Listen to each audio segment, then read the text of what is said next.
Okay, welcome back then. It is late February 1876. I should preface this video by saying it could be some time before you get to see it, which is to say, basically I've lost internet access on my main PC. I've got a new kind of fiber optic broadband kind of thing installed, thinking great, you know, super fast internet, and every device in my house recognizes it except my PC.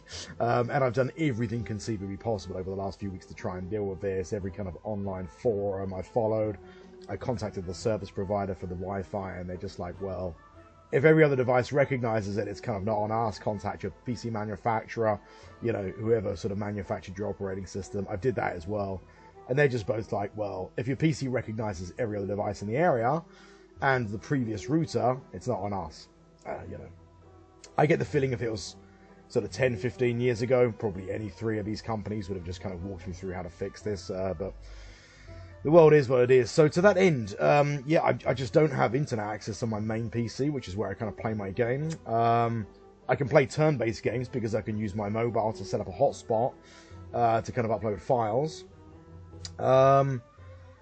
But yeah, to upload kind of YouTube videos is different gravy really in terms of the resources that's required, and I do need my roaming data because I need navigation on my phone because I tend to cycle quite a lot. So anyway, to that end, from the time that I make this video to the time that I get to upload it onto YouTube, could be, you know, we could be many videos deep. We could be far along in the campaign before that happens. I don't know. So in the words of Scott of the Antarctic, I may be some while. So I don't know when you will get to see this, but if you need to familiarize yourself with the kind of last turn, check out sort of the last 5 minutes of the last video. And we kind of left off in late February with an ongoing conflict with the sort of Austrians, the latest incarnation of a bit of a forever war really, and a bit of a do-si-do on the Danube. Now, there has been a tendency in this campaign for a little bit of a mission creep. We kind of like overstretched ourselves a bit on the right wing and got really far north into Bukovina and looked like we could be enveloped. We managed to sort of salvage that situation, and we have seen some really nice engagements. I mean, fairly consistently now in kind of toe-to-toe fights, we're landing huge wins against the Austrians, which is kind of what we were looking to do, obviously. I mean, the plan really was to attrition the Austrians down, try and kind of deplete their forces, and hopefully that will open up opportunities for maneuver.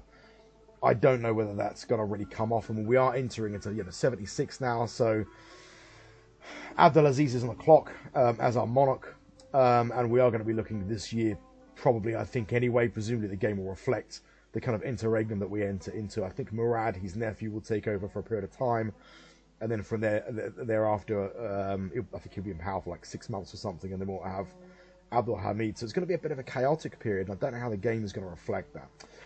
And also, I don't know, you know, I kind of teeter-totter between pursuing the 50-50 game right to the end, or to bridge this into an 1880 reset, to use the 1880 kind of Belle Epoque campaign, to kind of reset the game, re-anchor it a little bit into something that's sort of fairly plausible, and also to kind of alter the meta of the campaign a little bit. It could be interesting to do that, and I keep chopping and changing my mind.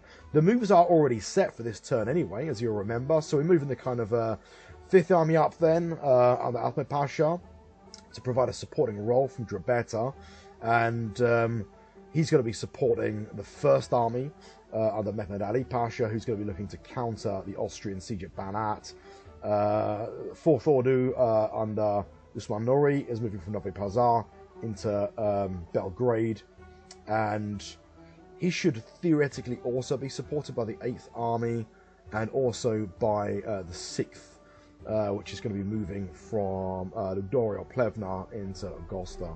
So we've got a supporting move there, and then there's an independent move on the left wing. We're moving up the 2nd Army under Fuad Pasha into Kataro, and he's not set to offensive, he's not actually activated, so the commander is absent or sick or something like this. It's a 15-day march anyway, but it does set ourselves up possibly to counter an Austrian move through Sarajevo. They're besieging Sarajevo, but I don't think there's any real chance of them taking it. Sarajevo has got a good kind of integrated kind of garrison, which we've set up now. Plus it's muster because it's being besieged. We'll fold them in together. And there's no stacking penalty. We can fit 40 elements in there. That's a pretty decent garrison then of like 105,000 men. So I don't think there's any prospect of that falling anytime soon. So that's pretty much our military moves. The economy has been set for the turn. Imports and exports have been set. And everything else of the empire is relatively hunky-dory. No serious problems, no insurgencies or anything like this.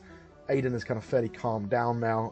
Obviously, it has been a volatile colony for some years, but it really looks like we're kind of starting to consolidate our position there. So to that end, I'm going to put you on hold. I'm going to pass turn, and we'll see you on the other side. Okay, welcome back then. It is early March. We've passed turn, and yeah, spicy round. So let's have a look at the first engagement then. As you recall, we're looking to kind of hook right into sort of Banat, whilst pressing from the south into Belgrade with the 4th Army, which is kind of displaced over into kind of Slavonian. So it was, I mean, first of all, the Austrians assault Banat, which seems to come off. They destroy the garrison wholesale, they take very light casualties, and essentially the garrison surrenders. So that's quite interesting. Second engagement then is against the rebels. Now you remember that we had Hussein Avni in Sofia with a kind of sort of like a strategic reserve force with a little bit of kind of like support from the Greek garrisons, mobile sort of auxiliaries from Greece moving north. And we seem to have cleared this kind of Bulgarian rebellion up now over 2 separate engagements. So the first one, this is the second one, where the forces destroyed wholesale, light casualties. Looks like a large portion of them surrender. So that's kind of that was a kind of concern, of course, because it's in the rear. It could sprawl and develop, and it interrupts the supply of, well, the movement of supplies and rolling stock and so on to the front. So good news there.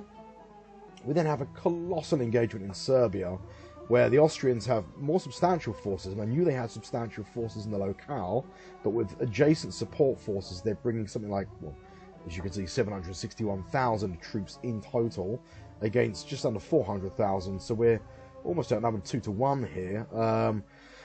But there's a good chance that Austrian forces are in transit. They're not well dug in.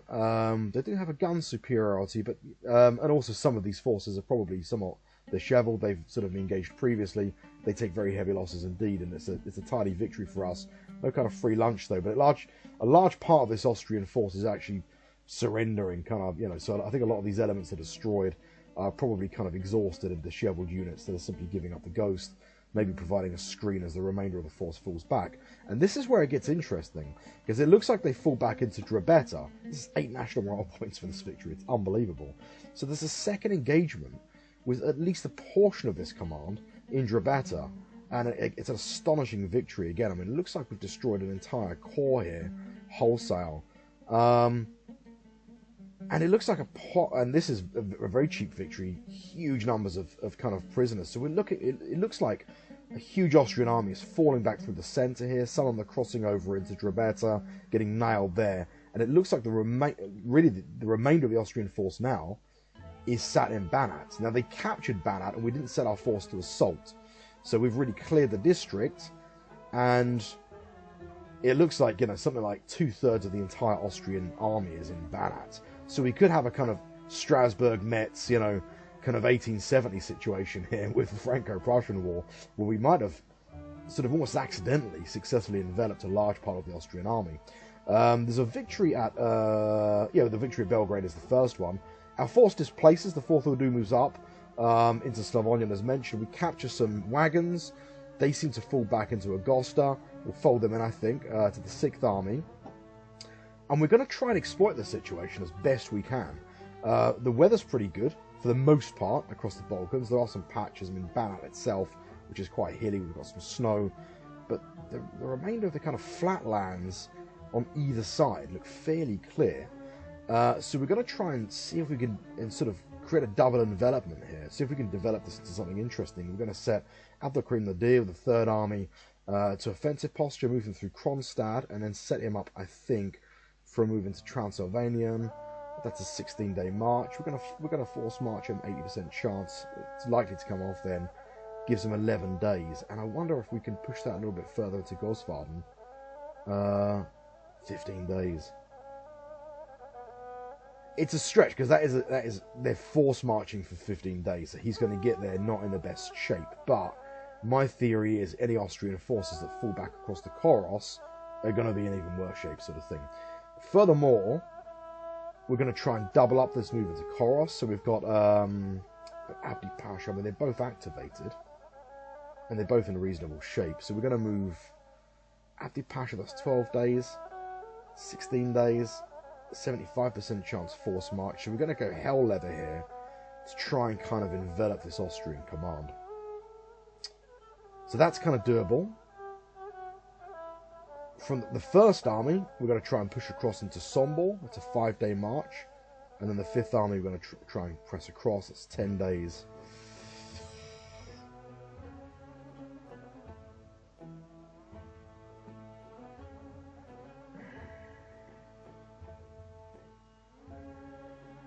I'm trying to see what the options are here.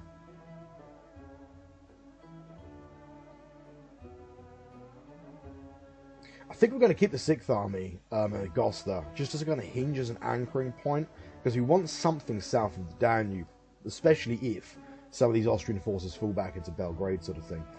And I think with the 4th army has taken some losses. It was the 4th army that was really the spearhead of the main action in Belgrade, but we are going to call upon that force again. We are going to try and cross over the Danube and secure the north bank of the Danube. Basically Pest X. We're going to try and secure the east half of Budapest, the eastern part of Hungary, and that would be a really nice development. I mean, again, you know, we're not really into an area of continuous front lines, but we are more so into that era now than we were, for example, in 1850. These forces are now much larger, their firepower is more significant, the range has increased, that these lines are sort of less porous. So we're going to keep something in the centre to counter. We've got Hussein, excuse me, we've got Hussein Efti Pasha, the Strategic Reserve Force, also sitting at kind of Sofia, should he be called upon. I mean, it might even be sort of, yeah, we'll move him up actually into kind of niche and keep him on an offensive posture. On the left then, the Second Ordu has moved into Kato successfully. The Austrians still have forces to play with. And on their right, our left, they're continuing the siege at Sarajevo. We're going to leave that for now, I think, and hope that Sarajevo functions as a holding force. It's a good garrison. It's kind of well supplied for the most part. There's over 100,000 men in there, so we're going to keep that. And also we've got forts in Novi Pazar and in Montenegro, so there's no real possibility of a fast transit through these territories. And we'll keep the Second Ordu besieging Kato for the time being. So nice turn, really nice turn. Happy with that. We've got a couple of forced marches on the right then, and we don't really need a forced march here, do we? It's 5 days. It's, you know, it's good weather. It's flat terrain. So this could be an interesting turn if this comes off. I mean, these Austrian forces have been hit hard. They've taken some heavy casualties. They've presumably taken some organisation and cohesional loss as well. So that might sort of offset the losses that we're going to sustain through forced marches. But what we really want here is speed and manoeuvre to carry the day. To that end, I think that's our military moves. I think now the rebellion's over in Greece, we're going to reconfigure our forces a little bit. We don't really need the same level of support as we did need.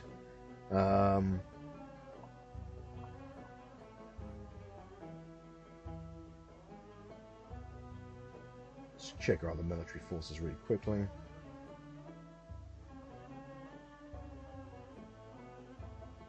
We've still got a reserve pool at the arsenal. Yeah, I think that's it. I mean, trade has been set for the turn, so we've got what we wanted dumped on the world market. Assets balance looks tidy. We're still running really on zero inflation. So the economy's healthy, strong, and growing. No technological development, so I'm going to really quickly check the Academy of Sciences to make sure everything's sort of hunky-dory. We're making a really nice state revenue and capital, so we've got no issues really here. We could even possibly begin to look to kind of increase our direct investment into kind of research. But at the moment, maybe new drilling implementation could be interesting. That's an 1855 tech as well. And that leads on to some... I mean, oil is going to be kind of a bit of a game changer for us long term, isn't it? That said, if we fold this into the 1880 campaign, there's a bit of a tech reset. So...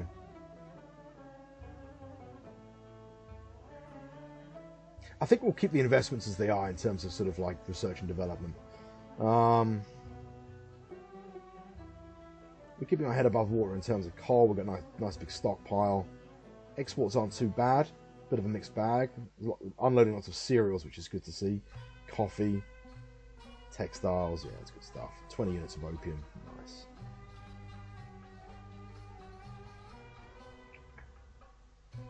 And then we've got fairly spread timber and coal imports. So I mean, it's nearly 4,000 revenue, really, private revenue from kind of domestic market sales and exports with very little in the way of imports. So really nice trade balance. Happy with all that. Let's just check the kind of international reports, make sure nothing crazy is happening.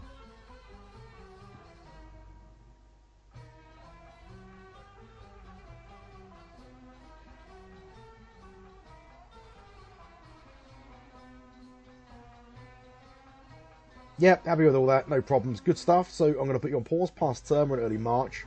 So we'll see you on the other side then, in late March.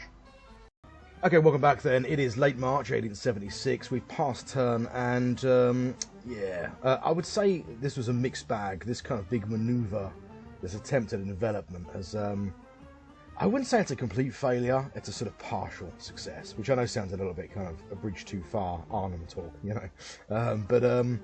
Yeah, let's have a look at the after action then. So we've got a first engagement at Slavonian.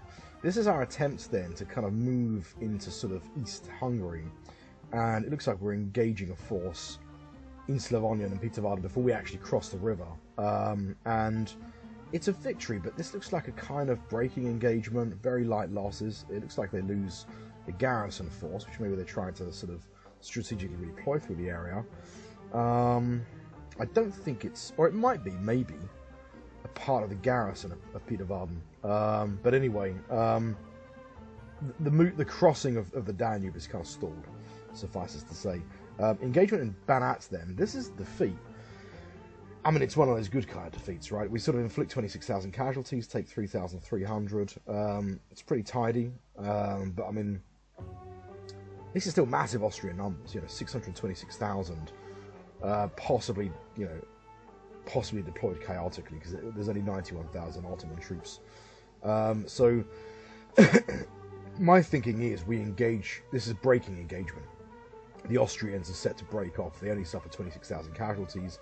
None of them are prisoners. A lot of range casualties. So there's a rearguard action. They're pulling back, I think, from Banat. We don't really manage to trap them and pin them, which is kind of what I'd hoped would happen there, frankly. Second engagement at Banat then. Also a defeat. Also a good kind of defeat. Less of a good kind of defeat. We do take sort of 13,000 casualties, inflict 24,000 casualties. So, you know, the gap is narrowing now. And it looks like the Austrians are fighting their way out of this paper bag, unfortunately. Engagement at Bukovina. Now, this is where things are getting a little bit concerning, is because this envelopment has required a lot of kind of assets to be thrown into the centre, pretty much leaving the right open. Now, there are all of these sort of structures are fortified. They've taken Kronstadt, possibly through rebellion, or maybe some small sort of reconnaissance forces moved in and taken Kronstadt. So an assault on Bukovina then looks to have taken the town. And it's a generic garrison. It's mustered, really, in Bukovina. Further engagement at Banat. Again, it's a defeat. Again, it's the right kind of defeat. I think defeat, really, in this case, denoting that we are not holding the ground. That, you know, this position is porous. That it's a kind of flexible position, and that the Austrians are fighting their way out. And indeed, they have significant forces, even with poor leadership, command penalties, probably exhausted forces. The sheer weight of numbers here is kind of is kind of bearing down on us, and they're getting out of Banat, which is a shame. And then a final engagement at Strasbourg. This is on the right. This is as we kind of transit through then Transylvanian with the kind of right hook of I think it's the Third Army going into Oswald. It looks like we catch something. It looks like partisans actually in a garrison unit. So I think what's happened, I don't know. Maybe there was a rebellion in Transylvania broadly. Our forces are transiting through Transylvania and Strasbourg, and we secure this position. But in the rear, our position becomes compromised, and of course there is nothing on the right at all to counter any serious Austrian move there. The forces that we can see, however, are very small forces. But if we check Bukovina again, it's like, okay, not completely small. It's like 160,000 men there. No leaders, but a portion of those are comprised of irregulars by the looks of it, partisans. But yeah, so that's kind of stalled on the left. But this is where it's not a complete failure. I kind of mentioned A Bridge Too Far, you know, the kind of film where, I mean, in real life, this is the British attempt to kind of secure the bridges across the Rhine in 44, and they completely arse up. They put a plan to the Americans, and they're really keen. Montgomery's really keen to be the one to get across. It's paratrooper landings. They get intelligence that German armour is nearby. They just choose to be optimistic and ignore the intelligence. And and at the end of the film, Dirk Bogarde as General Browning is sort of saying, well, it's not a complete failure. In fact, you could say it's a partial success, sort of euphemistically. And which kind of, is not true because it was a complete failure. But anyway, I think in this case, we can genuinely declare a partial success, because if we look at Gosvarden, trapped in this unfortified position are fairly significant Austrian assets. We've got the Second Army comprising 2 units with a raw combat power of 756. That I would suggest is probably 2 corps, plus what looks like an independent light infantry corps, plus the integrated garrison and supply train. So it's a fairly large settlement though, so I'm not sure if they're going to get any kind of stacking penalty in there, but they cannot get out of that town. Now, porousness does not count for kind of setting up sort of positions around a town, so we have that position enveloped. This is kind of what happened to the French in the Franco-Prussian War. And we're in a position there ready to exploit that, so we're going to look at the best conditioned force that we have. Excuse me, I'd say that's probably going to be the Third Army under Abdelkrim Nadir. We're going to set that to assault, and we're going to look to really now, from the district, actually shell and compel that force to surrender. And that's pretty tidy. I mean, that's 3 infantry corps. That's the lion's share of a standing army, isn't it, for field command? So I'm happy with that. And in Banat, by the looks of it, there is a Landwehr infantry division. So I think Landwehr in this case sort of denotes irregular, perhaps. I think it's some sort of a regular formation, maybe. Like think of the Austrians have more kind of elaborate, like Prussia and France, they have more elaborate kind of state instruments. They can kind of do a mobilization. So I think they're kind of reserve force or something like that. We're going to assault that position as well. In the centre we're going to hold. But what we are going to do, like, there are large Austrian forces stacked into Belgrade. If we can move into Belgrade and assault, that's 4 days, and assault that position. Now, this is an under-strength ad hoc command under Hussein Avni. This is the sort of strategic reserve force. I'm hoping that assault will somehow be supported by the 6th on the right at Apamutar, but I'm not sure. So we'll see. But we are going to conduct an assault on Belgrade, if only to maybe envelop and destroy some of the forces there. Now, we don't have legal transit rights, so if we secure this region, we then have to leave, because we're not technically at war with Yugoslavia. I think that might be on the cards, is actually just, once we get sort of, in fact, we have a diplomat income, do we? So it's not on the cards for the foreseeable, but that would really be ideal, is if we could declare war on Serbia, basically, and that would give us kind of transit rights through Belgrade. So I don't know, we'll see what happens there. On the left then, besieging Kataro with the Second Army under Fuad Pasha. I think we'll hold that position. The Austrians are still besieging Sarajevo.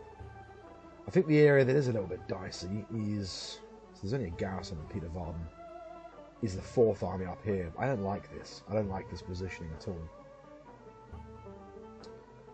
My thinking is 7 days. That's about 20 days or something, is it? I might set to feint probe, evade combat, defensive posture. 7 days either way. Let's see if we can't get into kind of Sombor, but to sort of ultimately avoid any kind of... We're looking to really cross here at this kind of bend of the Danube into Sombor, and then maybe make our way to kind of safety in either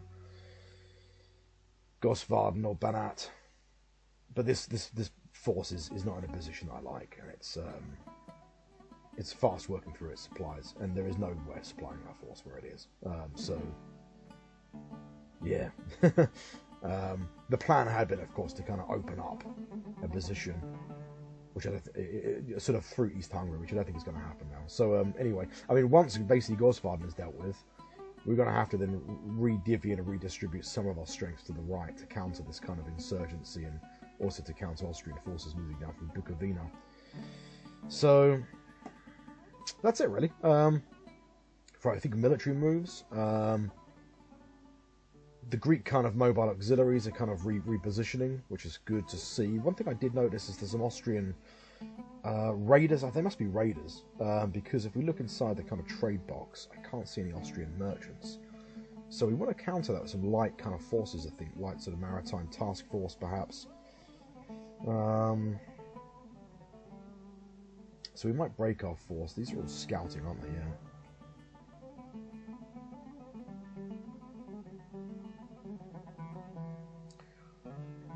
So we're going to create a kind of ad hoc maritime sort of task force out of Woods Pasha.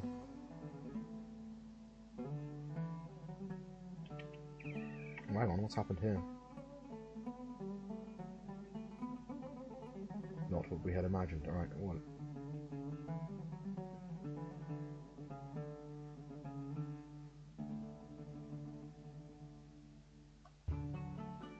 Oh, that's 480, that's decent.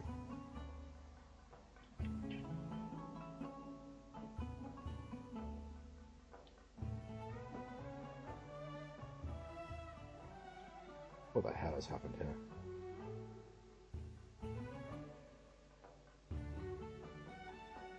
Okay. Take 2. There we go. Enable interception.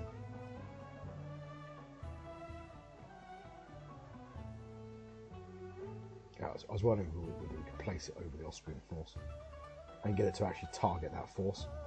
But no, we can't. Okay, there we go. So 5 days sailing time, weather that seems fairly decent.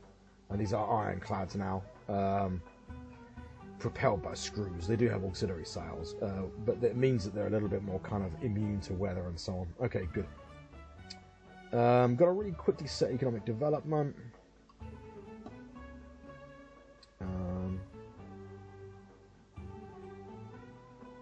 So set our exports.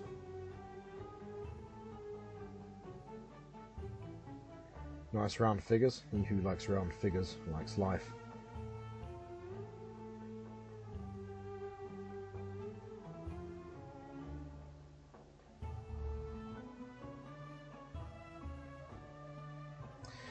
I once played this, and I set one of the holding figures to 51 instead of 50, and game crashed. My PC spontaneously combust. So, cautionary tale. Okay, that looks good. Happy with that. Didn't happen.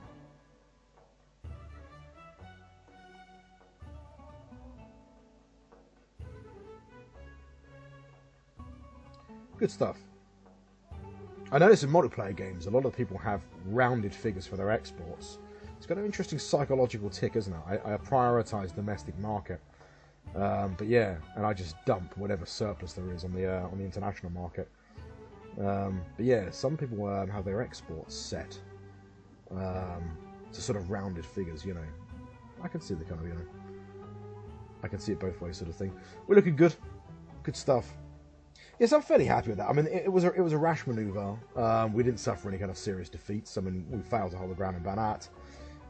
But trapping large forces in Grossvarden is very gratifying. I mean, that's three core, the lion's share of the field command. If we can nail that, I'd be happy with that. And it looks like the lion's share of the Austrian force then, under a different commander. So it might be that we injured a commander or something like this, or it might be that that commander is in Serbia with the 33rd Army. Anyway, a large part of that Austrian command seems to have slipped out and is in West Hungary, so is in sort of Buda, the left bank of the or the west bank of the Danube. Okay, good. Got a pick and pause. Past turn. It's late March, so we'll see you at the beginning of April. Okay, welcome back. It's early April then. Turn has been passed, and interesting round. It's a tale now that's becoming a decade old, which is overwhelming Austrian strength. I mean, it's amazing that they've conducted some kind of offensive into the centre here, but they have. So let's have a look at some after action then. So we've got the assault on Grossvarden, which is the first part of the assault is pretty good. You know, 47,000 casualties, nearly half of the garrison. We take a lot of prisoners. 12,000 casualties, not completely free, but it's we sort of made some headway then, kind of breaking down, and by the looks of it, we actually did take the town. So Chelmsford then, which is Banat. And yeah, that's the assault on Banat successful. 15,000 garrison taken to a man. Ranged casualties, so essentially the most casualties in our part because basically the redoubt is shelled. Second round then at Ghostvarden. Yeah, very nice. So that looks like sort of 2 or 3 core completely destroyed. 1 HQ unit, and there's 2 there. 3 in fact. So we probably capture some prisoners, enough maybe of officers to reconstitute some kind of force. I mean that's the majority of that force destroyed. A lot of prisoners. Yeah, good stuff. That's what we came to do. And then the engagement at Serbia. Now this seems to have been a little bit... I mean, it's a win. But yeah, it's not clear to me what's happened here. 40,000 casualties. Just under 10 for us. We destroy some elements wholesale. And it looks like the strategic reserve force has moved up. We lose some elements in that. I think this is a further engagement at Belgrade. Final engagement at Ghostvarden then, and that looks like the logistical tile of the kind of bottled up Austrian forces. Good stuff, nice to see. This is the second engagement in Serbia. So these look like mounted partisans, skirmishers, some of the garrison. My hunch is that whatever they had there, the really large force they had there, has slipped out somehow. In fact, it might have slipped south. So it might have actually moved out of Belgrade and fanned kind of into sort of northern Bulgaria, which is a problem for us. Further engagement at Sombor. 20,000 casualties out of 30,000. This looks like a corps plus a garrison force. Maybe trying to transit through Sombor. Maybe get sort of... that's...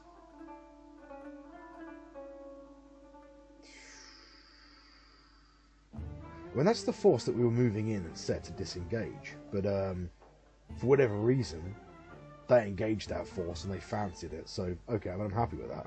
I mean, if they had got completely annihilated, I'd be pretty angry. But it sort of came off, basically. Further engagement then at Belgrade. We destroy an artillery battery. 6,000 casualties inflicted. Some prisoners taken. Okay, that's Hussein Avni's force. I mean, his force does displace. And yeah, it takes some casualties, alright. I'm going to have to slip back in, I think, to Novi Pazar. And then one final engagement, which is... So this is 446,000 troops. I think this is flooding out from Belgrade.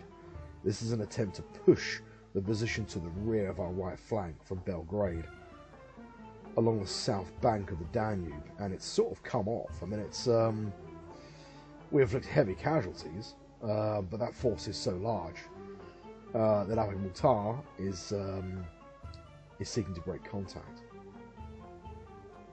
Shame, because he is a stellar defensive commander.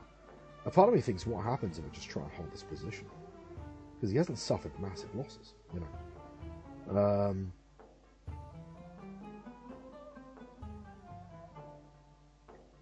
He's inflicted 50,000. He's still heavily outnumbered, but he hasn't taken massive casualties. What if I hold him there? Set him to defense, hold at all costs, because he is... Well, this is literally the commander most suited to this. You know, he's a defensive engineer, he's a meticulous strategist, so he's ever cautious, but this is a defensive context. I like it, you know, and this is an unled command. So we could land some really nice casualties doing this.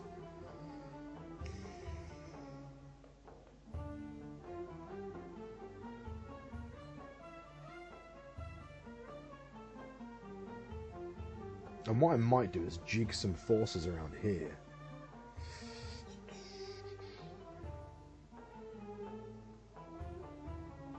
So this course taking some casualties. If we switch this out with this corps,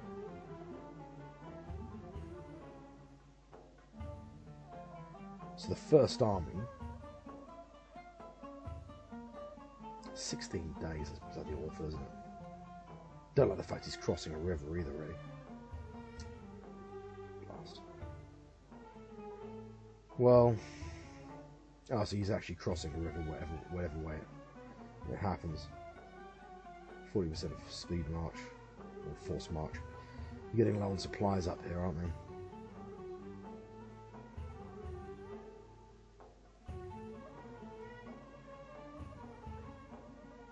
Seven days.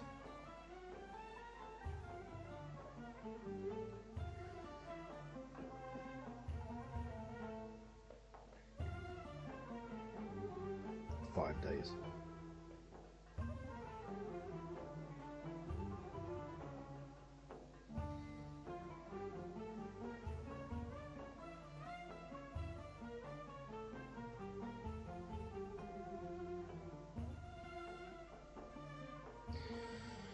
So we've got some captured Austrian forces that could be repurposed, reconstituted from prisoners, some artillery units, a HQ unit. We could use some railroad assets, maybe to move them down to Bucharest. This is a Landwehr Corps.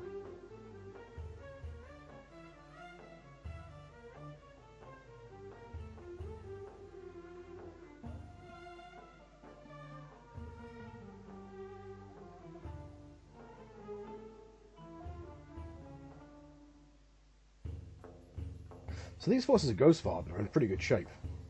For the most part, and could be used. I mean, the weather's turned now, even though it's early April. It's sort of hit a little bit of snowfall and some heavy rain.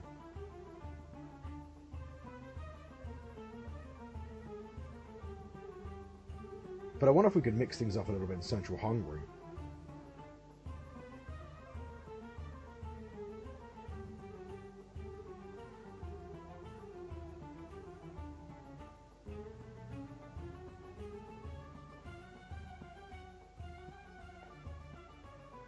So it's 8 days either way, one to clear the district, one to assault the locations. We're moving to resecure the centre. I'm not too worried about this force for the most part, or should I be? I don't know. There was a further engagement actually at Katorine. I don't think I noted that. So we have now got Austrian forces under Hinnichstein. 300,000. God, they just seem to have an endless supply of manpower, don't they? And it's a defeat, but it's not any kind of horrible defeat, you know. It's a breaking engagement. But I wonder if we can rejig this force. I mean, this force is now activated. Why would I try to push this into niche? It's a 10-day march. We're going to force it, I don't think. Let's go for that. See if we can't resecure niche. He gets there in 10 days. 7 days.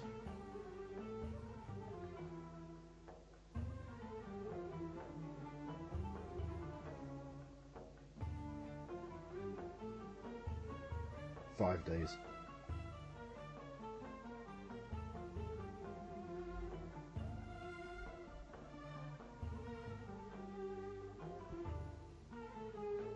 And then let's get Hussein Avni's force.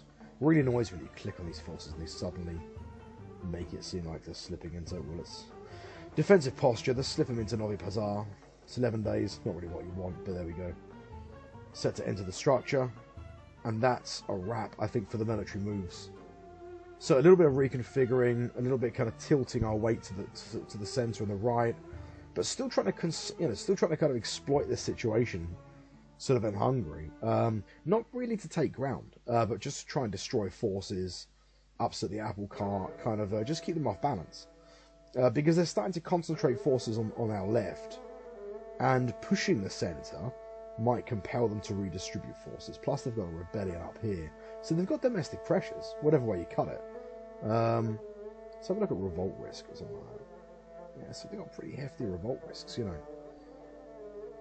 So all of these kind of wars, they are having a kind of telltale effect. It might seem like to us, like it's sort of, you know, how can they continuously do this? But it is kind of, you know, it's doing it much slower than I had imagined, but it is undermining their position.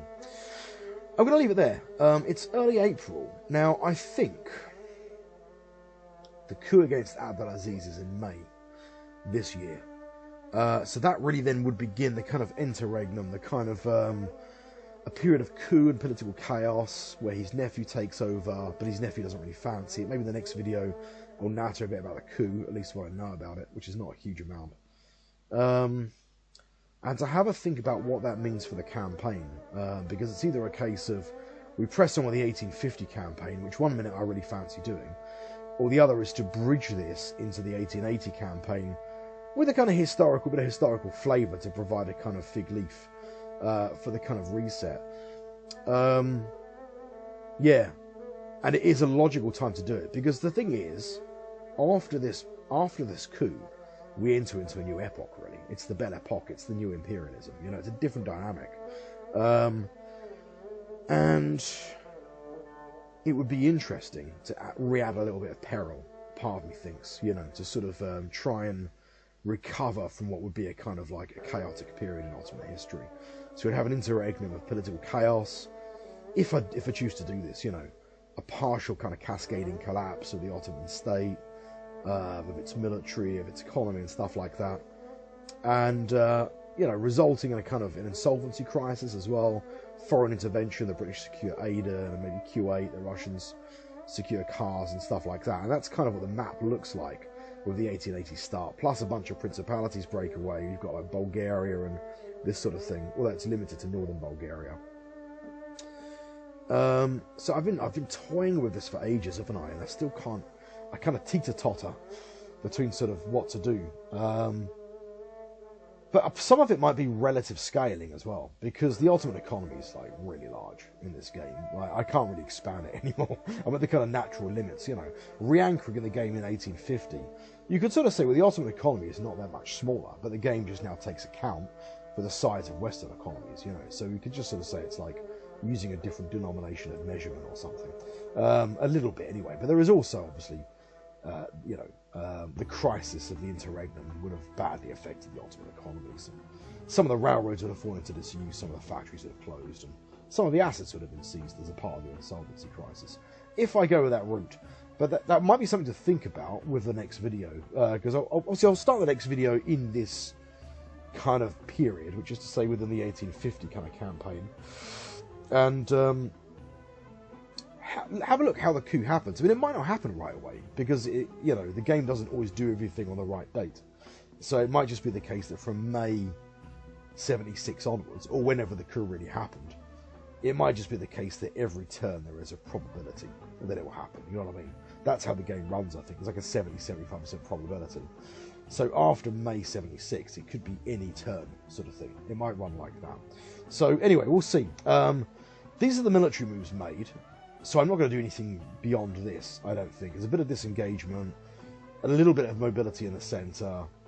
I mean, absurdly, we're abandoning the left, you know, in order to enforce the centre at a time when the Austrians are pushing the left with their right. But we have a little bit of defence in depth now. We do have fortresses and this kind of thing to sort of hold them in place. So there's no worry that if we abandon a section of the front, you know, Salonika or Constantinople's going to fall. That's not on the cards. So anyway, going to leave it here, and it's early April, so the next turn will pick up then. I'll do the economic admin, set exports, and the next video, which will be in a week or two, will pick up in late April. So thanks for watching this video, and I'll see you in the next one.